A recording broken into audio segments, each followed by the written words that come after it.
Hey guys, welcome to Creative Soft, and in this particular video we are going to unbox SanDisk Extreme SD card which comes with the UHS-I support. I just got this particular card for my EOS RP. This is a fantastic card which have a read speed of 90 Mbps and maybe a write speed of around 70. For my particular need this is more than enough, and there are also UHS-II card which is available, but the price is very high and I don't think so the type of photography what I'm doing, even for recording 4K video, this is much more than enough. So without further ado guys, let's get started.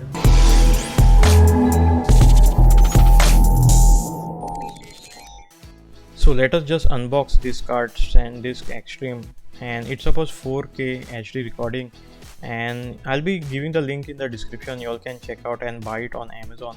And if you like this kind of videos guys, please hit that like button and subscribe to my channel, and please do not forget to press that bell notification to get future updates whenever we upload any new video. So let me just remove it from the packaging, and this is how it looks. It comes in that golden kind of sticker which we have, and this is one of the best memory cards which you can get for your camera for around 1000. I got from the shop for 1000 and it is really looking good, and it have a 90 Mbps the read speed, and this is the UHS-I and not the UHS-II, and here is the lock which you all can protect it, and the write speed is around 70 Mbps. I'll be just installing this on my Canon EOS RP and will be showing you. So this is the wrong way to insert in your camera, and make sure that you all are correctly inserting it in this particular direction, otherwise you all might be breaking it. And after installing this, you'll just have to press this and it will get locked. And I didn't go for the UHS-II because this is more than enough for my kind of recording.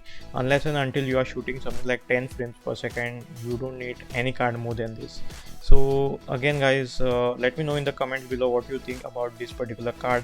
Also please do check out some awesome videos which we have it on our channel, because there is always something new to learn on Creative Soft. And again guys, thanks a lot for watching this particular video, and see you in my next video.